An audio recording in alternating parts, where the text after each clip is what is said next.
Wallpaper, real life stories. Story 1. I'm a software developer, fully remote. Found an amazing opening at a great company, made it through every single round, and was waiting on the offer. Then HR emails me saying, "Unfortunately, we went with another candidate who accepted a salary 20% lower than what you were asking." I was floored. I had outperformed everyone on the technical assessments. I wrote back and asked them directly, "So you chose a less qualified candidate because he's cheaper?" They never responded. I wasn't going to let it get to me. I posted about it in a professional Slack community I'm part of, and people rallied around me, told me to keep my head up. Then one guy in the chat writes, "We actually have an opening at my company right now. Want to send over your resume?" I sent it, did the interview, got the offer. Salary was 35% higher than the job that turned me down. I called the first company to thank them for pushing me towards something better. Hope they enjoy their bargain hire. Story 2. I work at a small company. My boss always came across as strict but fair. About a year ago, we started having these after-work conversations that felt personal. At first, it was about projects. Then it got more personal. He'd talk about how unhappy he was in his marriage, how nobody understood him. I listened. One evening, he kissed me in his office. I didn't pull away. Things moved fast after that. Secret meetups, promises that everything would change soon. Then his wife showed up at the office with their kid and caused a scene. Turns out she'd known for a while and was just waiting to confirm it. Right there in front of everyone, he said I had imagined the whole thing. I was left looking like the villain and out of a job. A month later, I found out they went on vacation together. I understand now that I was never the love story. I was just a convenient way for him to feel better about himself. Story 3. My whole life, I assumed my wife was the perfect homemaker and mother, and I was the one bringing in the income and everything was fine. Then the kids grew up and moved out, and suddenly it turned out we were complete strangers to each other. Silence at dinner. Separate rooms in the evening. She watches her shows, I watch mine. There's nothing to talk about because every conversation we ever had was about the kids, school, who's going where. Now there's nothing. I suggested we take a trip somewhere and she said sure, it was fine, but it felt like traveling with someone from work you don't know well. Not bad, just not close. I look at her sometimes and think, 28 years together, 2 kids raised, and I don't actually know this woman.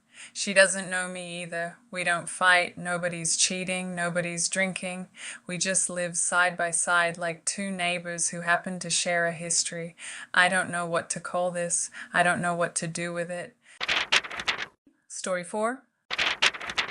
I have a younger brother, he's 33. We've always been close, and I've always been the one pulling him out of tough spots.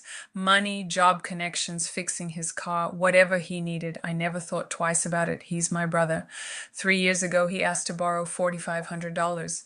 Said he was opening a business, had it all figured out, would pay me back with interest within a year. I gave it to him without a written agreement because, again, brother. The business fell apart and he started avoiding any conversation about it. I stayed quiet for 6 months, then finally brought it up. He exploded, said I was throwing it in his face, that money meant more to me than family, that I didn't believe in him. My mom took his side, told me to back off because he's going through enough. I don't bring it up anymore. The money is probably gone, but that's not even the point anymore. The point is I realized I'm not his brother. I'm an ATM with a face. And that realization cost me more than the $4,500 ever did. Story 5. I worked at a company for 5 years and was considered one of the most reliable people there. I had my eye on a department head position that opened up and I threw my name in. I had the strongest track record of anyone being considered. HR told me I was on the short list and to sit tight. A week later, they announced they'd chosen a young guy with no real experience but a lot of potential. I asked my manager directly what happened. He stumbled around and said something about needing a fresh perspective. I started asking around and found out the new department head is the director's nephew. That stung. I had put in years of real work, and the spot went to someone because of who he knows. I decided I wasn't going to just accept it. I started job hunting and picked up some additional certifications on the side. 3 months later, I had an offer from another company, 30% higher salary, and actual room to grow. I resigned and left management a letter explaining exactly why I was leaving. Sometimes the door that gets closed in your face is the one you needed to walk away from anyway. Story 6.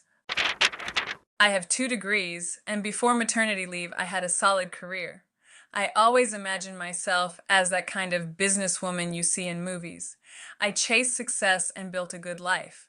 Then I met a man who was just as career-driven. It felt perfect. I fell in love, got married, very quickly I got pregnant. He really wanted it. I had the baby and everything just stopped. Now I'm a stay-at-home mom. My entire day is the baby. Cooking, cleaning. The whole house is on me. I told my husband I wanted to hire a nanny and go back to work, even part-time. My job is still open for me. He got angry. Said I'm a wife and a mother now, and that's my job that he provides, and I should stop thinking about career nonsense, that I'm abandoning my child, that I'm a bad mother.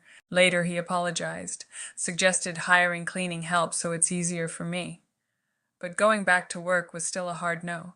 Now he's talking about having a second baby.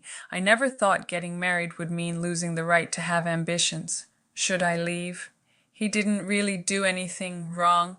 He gives me money, buys whatever I need for the house. A lot of women would dream of this life, not working, staying home, raising kids, but it doesn't feel like my life. It feels like I'm just existing. Story 7. Right after college, I got a job at a big company. I wanted to build a career. A senior employee became my mentor. She promised to help me grow. At first, everything was great. She gave useful advice, praised my work. Then things got weird. She started asking me to stay late to help her, even when my own tasks were done. One day she asked me to pick up her son from school and drive him to his activity. I was surprised, but I agreed. I didn't want to ruin the relationship. Then it became normal. Finishing her paperwork, running personal errands. When I applied for a promotion, they gave it to someone else. I asked her why. She looked at me coldly and said, "You're not ready yet. Learn how to be useful to the team first." That's when I realized I had been used. I quit. At least I got real experience. Story 8. My mom spent my whole life telling me I wasn't capable of much. Not out of hate. That's just how she raised me. Don't aim too high. You won't make it. Be realistic. I grew up believing my ceiling was a boring, stable job and a quiet life. At 28, I finally took a risk. I started a small renovation business. The first year was brutal. Cash flow problems, bad contractors. One client didn't pay for a huge project. My mom kept saying, "I told you so." I kept going. By year 3, things stabilized. Now I have a team of 8, my own client base, and a solid income. Recently, my mom asked me for money. She needed renovations in her apartment. I did it for free, sent my guys. She walked around pointing out what wasn't good enough. I just smiled and stayed quiet. Not out of kindness. I just don't need her approval anymore. Story 10. I've always seen myself as a man of principles. I don't lie. I don't take what isn't mine. I don't set people up. I was proud of that. At work, I had a good reputation. A few years ago, my direct boss asked me to sign off on work that hadn't actually been done. He said it was just a formality. The money was already distributed. Everyone does it. Nothing will happen to you. I signed it. Once. Then again, then it became normal. I told myself I was just following orders, that decisions were made above me, that my signature didn't matter. 3 years ago, there was an investigation. My boss was arrested. I wasn't. I was too small to matter. On paper, I'm clean. But I know exactly what I signed. And why. My boss went to prison. His family lost everything. I still work. Every time someone tells me, "You're a good man," I just nod and stay silent. Story 0.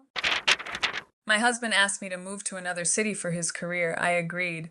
I told myself it was for us. In the new city, I couldn't find a job for a year. New market, no connections. My resume just sat there. My husband was always at work. On weekends, he just slept. I was alone, no friends, nothing to do. I started drinking in the evenings. At first, just a glass of wine, then more. My husband didn't notice, or pretended not to. One day, I called my mom and just started crying. I couldn't even explain why.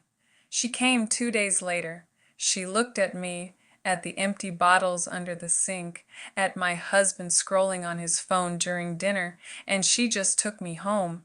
I lived with my parents for 4 months. At first, my husband called, then less and less. We got divorced. Now I'm working again in a place I love. Sometimes I wonder why I stayed silent for so long. I guess I thought endurance meant love. Wallpaper. New stories twice a week. Thanks for watching. If you enjoyed this, consider subscribing and share it with someone close to you.